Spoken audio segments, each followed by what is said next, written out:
Hello विद्यार्थी मित्रों, good morning. આપણે ચેપ્ટર નંબર 14 જોયું હતું। Chapter number 15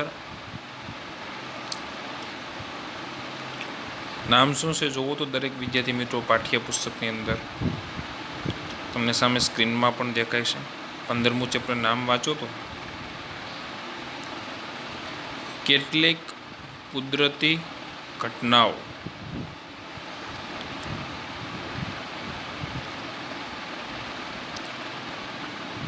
science subject Kaushikbhai Dhaduk, બરાબર। બધા બાળકો આજના સેશનમાં તમામ લોકો આ વિડીયો જોતા હશે એવી આશા રાખું છું।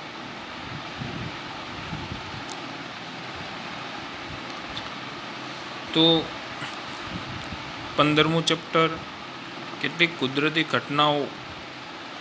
આપણે કુદરતી એટલે શું? તો કે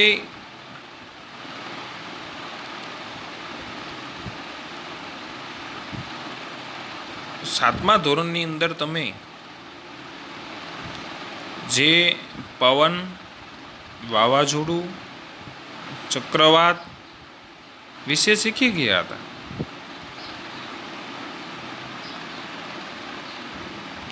કે જેમાં કૃત્રિમ એટલે કે લોકોનો કોઈ ફાળો ન હોય, હિસ્સો ન હોય,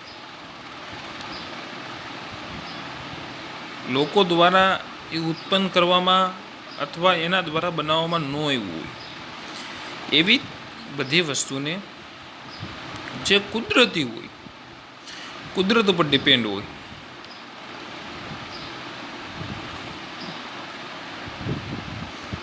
બરાબર। ભૂકંપ ક્યારે આવશે એ કોઈ કહી ન શકે। ભૂકંપ આવ્યા પછી આપણે ન્યૂઝમાં વાંચતા હોય છે કે આ શહેરમાં, આ વિસ્તારમાં ક્યારે ભૂકંપની આગાહી આપણે નહીં સાંભળી હોય કે આ તારીખે એટલા વાગ્યે ભૂકંપ આવવાનો છે। કુદરતી છે।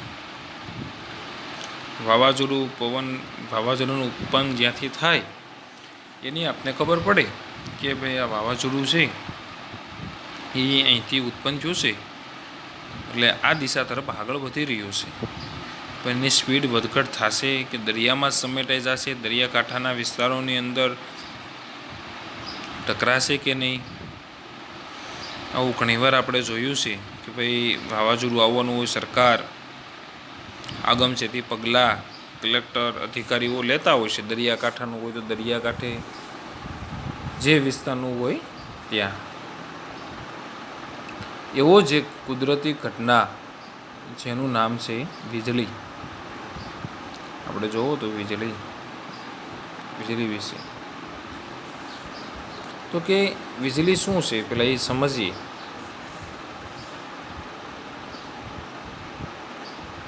લાઇટિંગ, આપણે આગળનું ચેપ્ટર એ થોડુંક લાઇટ પાવર વિશે ભણ્યા હતા, એને લગતું થોડુંક વીજળી કે જ્યારે વાયરો ઢીલા થઈ જાય ત્યારે વીજળીના થાંભલા પર તણખા થતા જોયા હશે। ક્યાંક વાયર ક્રેક હોય, શેડો ઢીલો હોય, જેમાંથી વીજળી પસાર થતી હોય અને જોડાણ સરખું ન હોય તો ઘણી વખત તમે એના જે તણખા, ઈંગારા એ જોયા હશે। તો કે એને લીધે વાયર હલતા હોય ત્યારે આ બધું બનતું હોય છે। સોકેટની અંદર પ્લગ ઢીલો હોય, આ બધા વિદ્યુત તણખાઓ છે, એ વીજળી છે। વીજળી પણ એક મોટા પાયે શું છે? વીજળી તણખા છે। આ જ્યારે વીજળી પેલા સમયમાં થતી હતી ત્યારે લોકો ખૂબ ડરતા હતા। વીજળી થવાથી અલગ અલગ પ્રકારની ઘણી બધી માન્યતાઓ હતી। કે આ વસ્તુથી કુદરત આપને મોટો પ્રકોપ આપે છે, કોઈ કુદરત આપને કંઈ નવો સંકેત આપે છે. આવું અલગ અલગ પ્રકારનું ઘણું બધું આપને વીજળીને લીધે આપને સમજાવવામાં આવતું હતું. તો આ વીજળીને લીધે તણખાઓ વિશે ગ્રીકોનું જ્ઞાન કે 600 વર્ષ પહેલાં ઈસવીસન પૂર્વ, માનો કે ઈસવીસન પૂર્વે એટલે શું? સામાજિક વિજ્ઞાનનું છે, પણ આપણે વાત કરીએ કે અત્યારે 2010, 15, 20, 2077 ઈસવીસન એ આજથી 2000 વર્ષ પહેલાં જ્યારે ઈસવીસન 1000 હતી, 500 હતી, 300 હતી, 200 હતી, એક દિવસ એવું હોય કે ઈસવીસન 0 હોય, પછી 1 આવે, પછી 2 આવે. તો જ્યારે 0 હતી આજથી 2000 વર્ષ પહેલાં, એની પહેલાંની જો વાત કરવી હોય તો કે ઈસવીસન પૂર્વે 600 એટલે કે આજથી 2000 અને એની પહેલાંના 600 વર્ષ એટલે કે ઈસવીસન પૂર્વ 600 ત્યારે ગ્રીક લોકો જાણતા હતા, બરાબર, કે જે આપને રૂવાટી ઉપર શિયાળામાં એમાં જ્યારે ઘસવામાં આવે ત્યારે નવા વાળ જેવા હલકા પદાર્થોને આકર્ષે છે, બરાબર. શિયાળાની એની ઋતુમાં આવું આપણે રૂવાટી પણ ઊભી થઈ જતી હોય. આપણે પોલિએસ્ટરના ઊનના કપડાં હોય એને આપણે જ્યારે અંધારામાં ઉતારો છો ત્યારે આપણી રૂવાટી ઊભી થઈ જતી હોય છે, ક્યારેક વીજભાર ઉત્પન્ન થાય છે અને ક્યારેક તડતડ અવાજ પણ આવતો હોય છે. 1752 બેન્જામિન ફ્રેન્કલિન, અમેરિકન વૈજ્ઞાનિકે વીજળી અને તમારા કપડાથી થતા તણખા એ આમ તો સમાન ઘટનાઓ છે, અને એ ઘટના વિશે સમજવામાં 2000 વર્ષ લાગ્યા હતા. બુઝાને એમ થયું કે આશ્ચર્ય થાય છે કે શા માટે આવી ઘટનાઓની સમાનતા સમજવામાં આટલા વર્ષ લાગ્યા. વૈજ્ઞાનિક શોધોએ ઘણા બધા લોકોની સખત મહેનતનું પરિણામ, અને ઘણીવાર તે મૂલ્ય ખૂબ વધુ સમય લેતી હોય છે.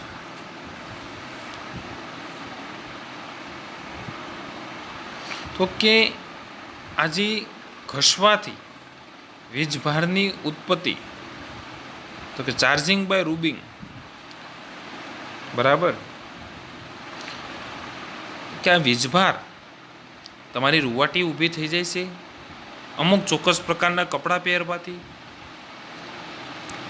તો કે વૈજ્ઞાનિકોનું કહેવું એવું હતું કે એક વીજભાર ઉત્પન્ન થાય છે, તો એ વીજભાર ઉત્પન્ન કઈ રીતના થાય છે એની માટેની એક સરસ મજાની આપને અલગ અલગ પ્રકારની પ્રવૃત્તિઓ આપી છે. તો કે બોલપેનની વપરાયેલી રિફિલ લઈ તેને જોરથી પોલિથીનના ટુકડા સાથે ઘસો, તેને કાગળના નાના ટુકડાઓ નજીક લાવો. એ ધ્યાન રાખો કે રિફિલનો ઘસેલો ભાગ તમારા હાથ કે ધાતુની વસ્તુને અડકે નહીં. બોલપેનની ખાલી રિફિલ લેવાની કીધી, જોરથી પોલિથીનના ટુકડા સાથે ઘસવાનું કીધું. કેના કપડાં? પોલિથીનના. પછી પોલિથીનના કપડા સાથે ઘસીને એને કાગળના નાના ટુકડા સાથે આપણે નજીક લઈ આવવાની છે.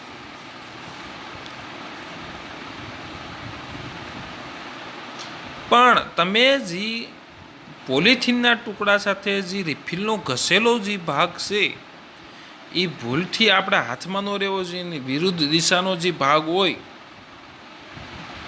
એ આપણે કાગળની બાજુ ન જાય એવો પ્રયત્ન કરવાનો છે. જે ઘસેલો ભાગ છે એ જ ડાયરેક્ટ કોઈને સ્પર્શ કર્યા વગર આપણે કાગળના નાના ટુકડા સાથે ઘસવાનું છે. આવું તમે શિયાળામાં જોયું છે, આપણે જ્યારે કોરા વાળ હોય ત્યારે આપણે બોલપેનને માથામાં ઘસીએ છીએ અને પછી કાગળના નાના ટુકડા સાથે નજીક લઈ જઈએ છીએ આપણી બોલપેન પેન, ત્યારે એ નાના ટુકડા છે એ આકર્ષાય છે.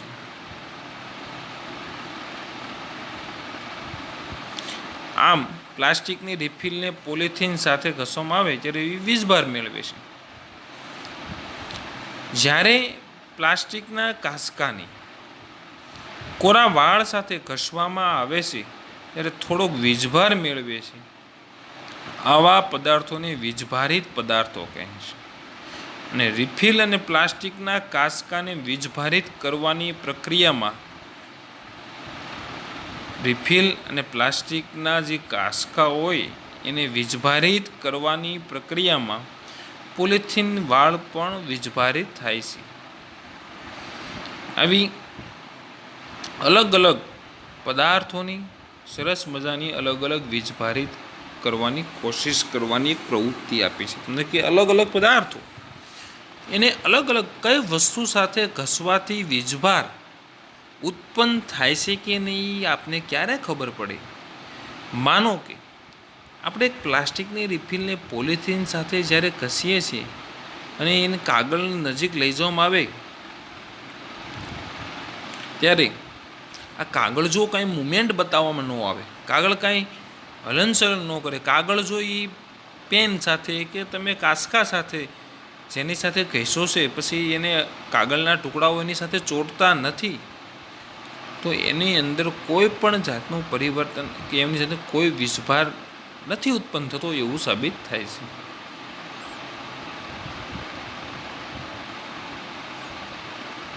એટલે જે પદાર્થ આપને વીજભાર મળતો હોય એવા પદાર્થને આપણે વીજભારિત પદાર્થો કહે છે. ખૂબ આઈએમપી છે.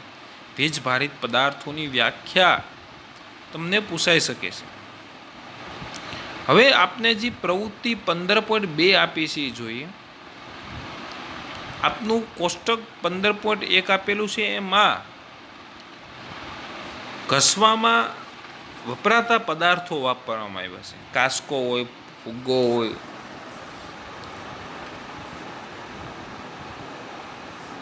ખાલી રિફિલ હોય, રબર હોય, સ્ટીલની ચમચી હોય, આવી અલગ અલગ પ્રકારની ઘણી બધી વસ્તુનો ઉપયોગ કરવામાં આવ્યો છે. એની અંદર રિફિલને પહેલાં પોલિથીન અને ઊનના કાપડ સાથે તમારે ઘસવાનું છે. પછી ફુગ્ગાને પોલિથીન જે આપણે રિફિલને કહીએ છીએ એવી જ રીતના ફુગ્ગાને પણ પોલિથીનના કાપડ સાથે ઘસવાનું છે. પછી ઊનના કાપડ સાથે અને કોરા વાળ સાથે પણ કે ફુગ્ગો હોય એને આપણે કોરા વાળની અંદર ઘસવાનો. પછી એને કાગળના ટુકડાની નજીક અથવા ઘણી બધી બીજી વસ્તુ કે શું કીધું છે અત્યારે બીજી પ્રવૃત્તિ નથી, આપણે આ કોષ્ટકની અંદર એટલી માહિતી લખશું. પછી આપણે રબરને ઊન સાથે સ્ટીલની ચમચી એને પોલિથીન અથવા ઊનનું કાપડ આમાંથી જે વસ્તુને તમે ઘસીને તમારે જે ભાગ ઘસેલો હોય શેડો એને તમે હાથથી પકડવાનો નથી. ઘસેલા વસ્તુના ભાગને તમારે હાથથી પકડવા દેવાનો નથી. એટલે કે ગમે વસ્તુને સંપર્કમાં ધાતુને સંપર્કમાં પણ આવવા દેવાનો નથી. તો શું થશે જો તમે એના સંપર્કમાં આવવા દેશો તો એમાં ઉત્પન્ન થયેલો વીજભાર એ નાશ પામે છે, વ્યય થાય છે. એટલા માટે એટલે સ્ટીલની ચમચીને તમારે પોલિથીન અથવા ઊનનું કાપડ સાથે જ્યારે ઘસો છો ત્યારે કાગળના ટુકડાની નજીક લઈ આવવાનું છે અને કાગળ એ સ્ટીલની ચમચી સાથે ચોંટે છે કે નથી ચોંટતા એ તમારે પ્રવૃત્તિ કરીને આ કોષ્ટક છે એની અંદર તમારે પૂર્ણ કરવાનું છે. આમ વીજભારિત ઘસવાથી ઉત્પન્ન થાય છે કે નહીં આપને ખ્યાલ આવે છે. જો એ કાગળના ટુકડાઓ ચોંટે છે તો વીજભાર ઉત્પન્ન થતો હશે ને જો કાગળના ટુકડા ચોંટતા નથી તો એમાં વીજભાર ઉત્પન્ન થતો નથી. આવી રીતના કે વીજભાર એની અંદર છે હું કેવી રીતના ઉત્પન્ન થાય છે એના પ્રકારો છે કે નથી, types of charge and there interaction, આ વીજભારોના પ્રકાર વિશે આપણે આવતા એટલે કે બીજા ભાગની અંદર આ ચેપ્ટરના આપણે પૂર્ણ કરીશું, શરૂ કરીશું. એટલે આપણે અત્યાર સુધીની પ્રવૃત્તિ સુધી રાખીએ છીએ. 15.3 છે એ આપણા બીજા ભાગની અંદર આવેલું છે. અસ્તુ, નમસ્કાર. આજનું સેશન આપણે અહીંયા બાળમિત્રો પૂર્ણ કરીએ છીએ. આશા છે કે આગળનું ચેપ્ટરના બધા 3 વિડીયો 4 વિડીયો જે આપણા હતા એ તમે જોઈ અને તમે એની વર્કશીટ જે છે એ તમે પૂર્ણ કરી હશે. જો જે પણ મિત્રોને વર્કશીટ બાકી હોય, આપણી ફાઇનલ પરીક્ષા સરકાર પણ કહે છે કે પરીક્ષાઓ લેવાશે જ, તો આપણે પણ એ ફાઇનલ પરીક્ષાની અંદર આ વસ્તુ પૂછાવાની છે. તો આપણે આ વસ્તુ પૂર્ણ કરી અને વર્કશીટ પૂર્ણ કરીશું, જેથી કરીને આપણે પરીક્ષાની અંદર સારા એવા ગુણ મેળવી શકીએ.